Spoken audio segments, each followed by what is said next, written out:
ભાવનગરમાં ઠેર ઠેર રખડતા ઢોર જોવા મળી રહ્યા છે। ઢોરના કારણે અનેક વાર અકસ્માત સર્જાઈ ચૂક્યો છે। તો શહેરના પૂર્વ મેયર મેહુલ વડોદરાને રખડતા ઢોર અડફેટે લેતા જ ગંભીર ઈજાના કારણે હોસ્પિટલ ખસેડવામાં આવ્યા છે। મેહુલ વડોદરિયા સાથે આ અકસ્માત થયો છે, જ્યાં અગાઉ પૂર્વ ડેપ્યુટી મેયરને રખડતા ઢોરે અડફેટે લેતા તેમનું સારવાર દરમિયાન મોત નીપજ્યું હતું। છતાં રખડતા ઢોરને લઈ તંત્ર દ્વારા કોઈપણ પ્રકારની સચોટ કામગીરી કરવામાં નથી આવી। ભાવનગર મહાનગરપાલિકામાં ઢોરના રંજાડની જે ફરિયાદ છે તેમાં આપણે 4 ઢોરવાળા રાખ્યા છે, 4 પેક થઈ ગયા છે।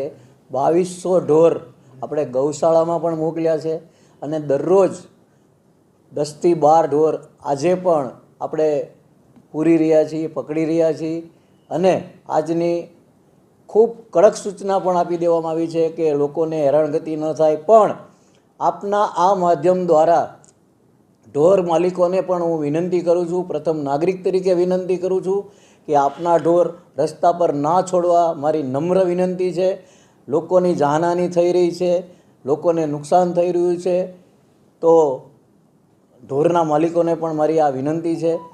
છેલ્લી નોટિસ પણ આપી દેવામાં આવી છે, કડક સૂચના આપી દેવામાં આવી છે, નહીતર પછી બીજી એજન્સીને કામ પણ આપી દેવાનું છે।